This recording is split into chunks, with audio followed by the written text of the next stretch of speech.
Welcome to Joy in the Journey with Linda Sousa. This is a space where faith meets everyday life.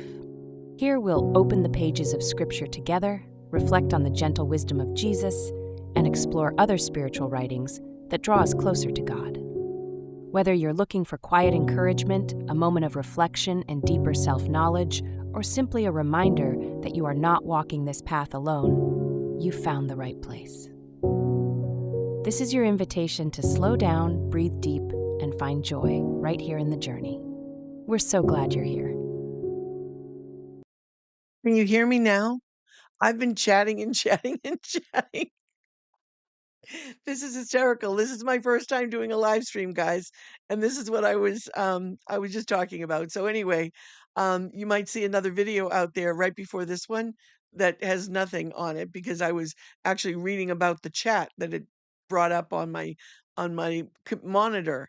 Um, but usually I'm Linda, and you'll see me usually in the kitchen cooking up some really good Italian favorites of ours and sharing different recipes and things. But I'm in a different season right now in my life. I've had some back surgery and spine issues, and so I'm not as active in the kitchen as I used to be. But I also do a lot of spiritual readings and so I thought today I'm going to try doing a live stream on YouTube. I've never done that. I'm always live streaming on Facebook, but I've never done it on YouTube. So I thought, let me give it a try. And of course, I was going to one of my favorites, which is Sarah Young's Jesus Calling.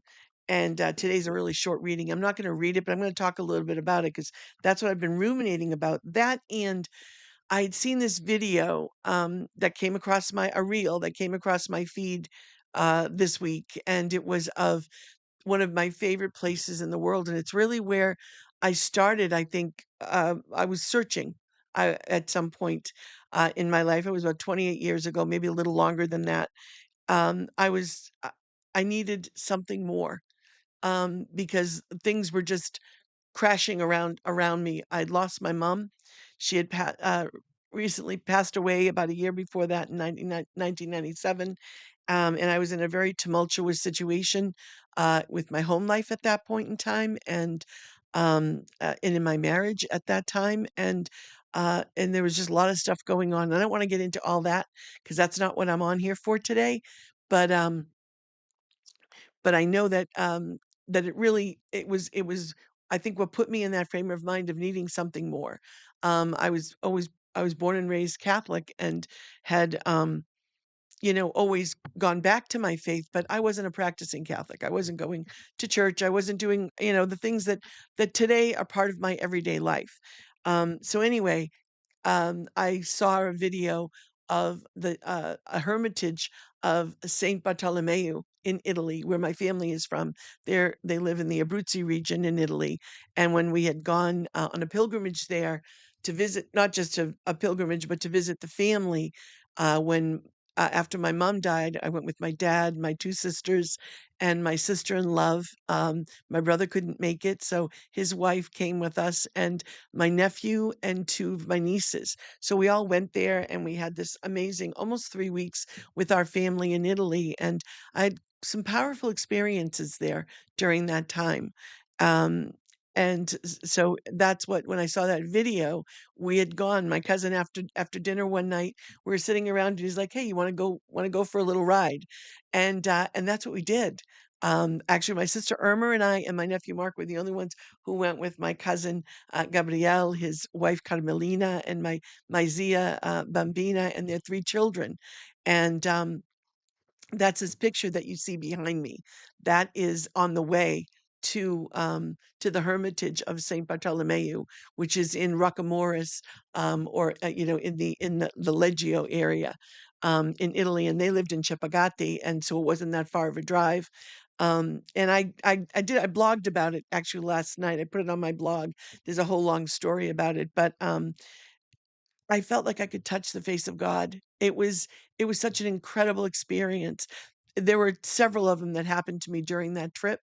There was Well, my sister Irma and I were the only ones. We got up at I think it was like 3 o'clock in the morning because our first cousin Gabriel truffle hunts for truffles, and or he did back then. Now we're talking 28 years ago.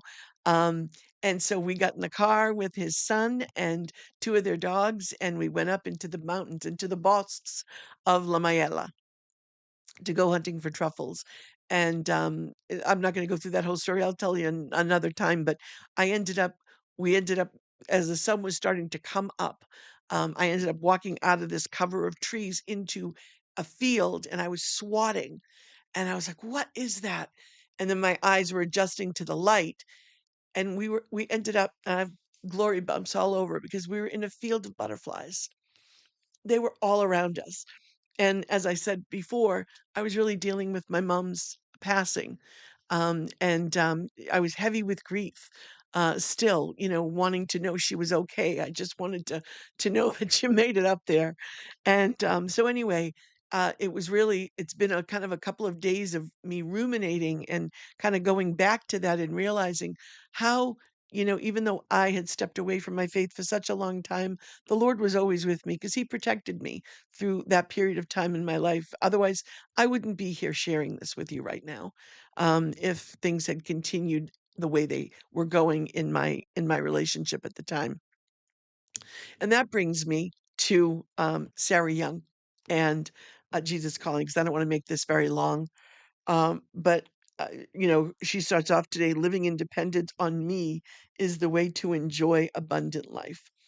Um, and really, that's what I've learned in my journey. Um, I I don't draw the steam that comes out of me to do anything. It comes from the Lord.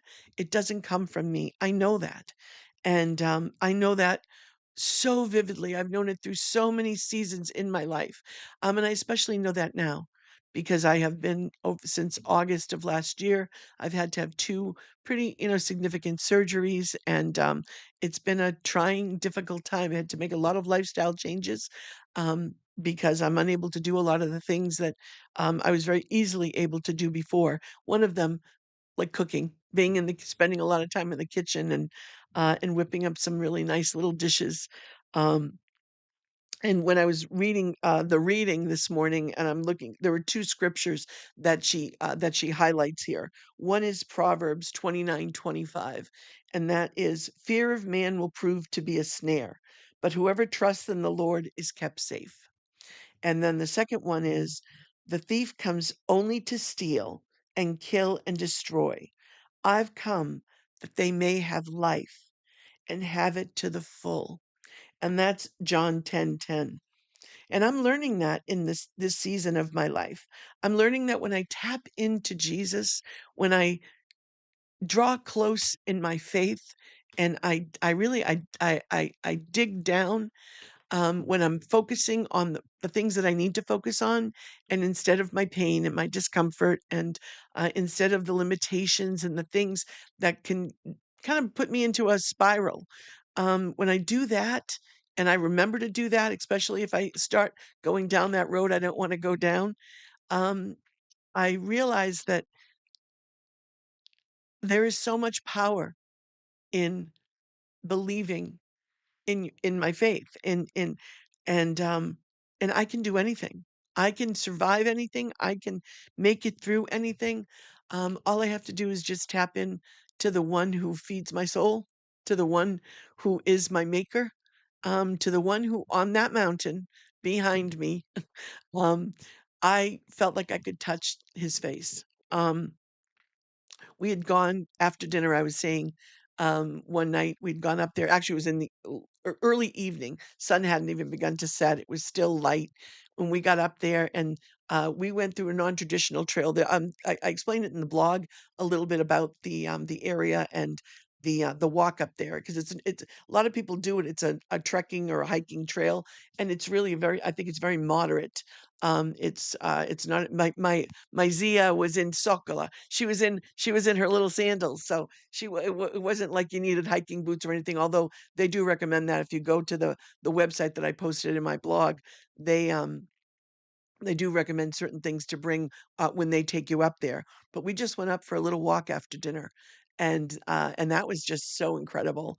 And we walked down and we went into the little crevice of the rock, and with which was the hermitage, and then you could go down. And there was like a almost like a grove that you go down, walk down these man-made, no, yeah, mountain-made steps, I guess you could say, to go down into this valley.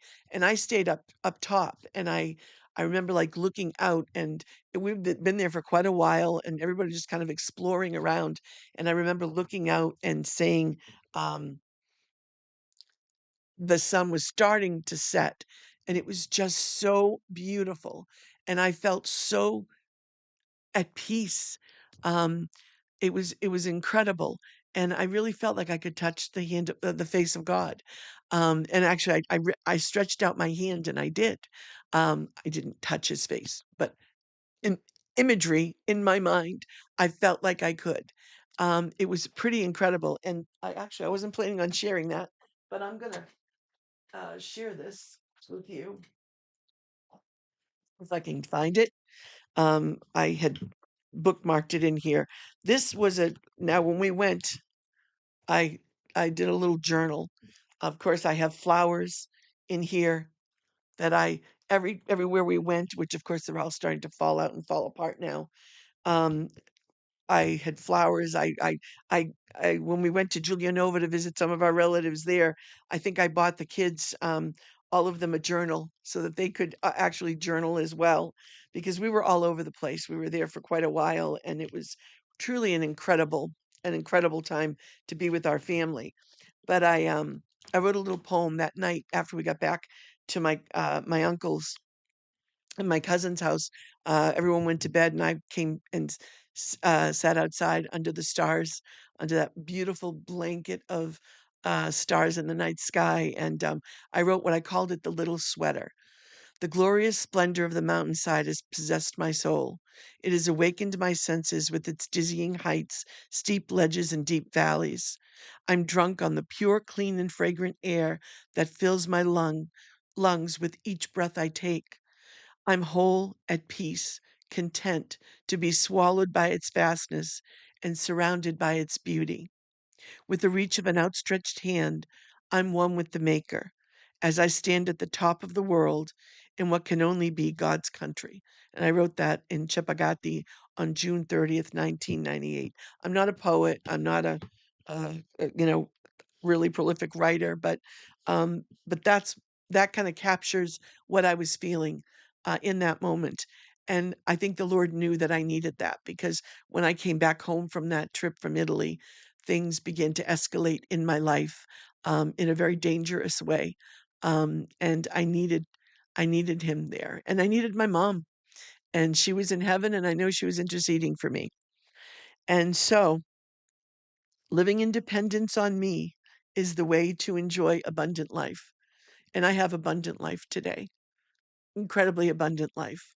I am married to my beloved, and even though I'm in a physical season that I wouldn't categorize as the best, it's a season that I'm walking through every day with Jesus, with the Lord, because He's giving me this grace. And I'm seeing things in a different way. It's amazing the seasons that we go through in life teach us different things. And that's what I'm learning. So this was my first time at trying a podcast or trying to do a live stream on YouTube. I've totally messed it up several times this morning, and my beautiful patient husband tried to help me work through some of it. Let's see if we can do better next time and do like a little intro and do a whatever. But if you like it, if you listen, if you made it through all of this, if you want, subscribe and come back and visit, and I'll try to be posting more. God bless you. And I just want to say one more thing, because I always, in my live streams, when I do it on Facebook, I always add three things. One is that I pray that today brings you an opportunity to bring you closer to the Lord. Um, and I also pray that it's an opportunity for self knowledge, because I know for me, without digging into the things I know that bother me, that those vices and those virtues and those things, getting to know myself is the only way that I can grow. And so I pray that, it's also an opportunity for self-knowledge and personal growth. And I also pray that you find joy in the journey because we're only making this journey once, guys. And why not find the joy or bring it? I Our faith is living and breathing. It's part of who we are. It shows up in the everyday moments, through challenges, growth, and the quiet victories along the way. Thank you for spending this time with us today. If this podcast spoke to you, I'd love for you to like and subscribe.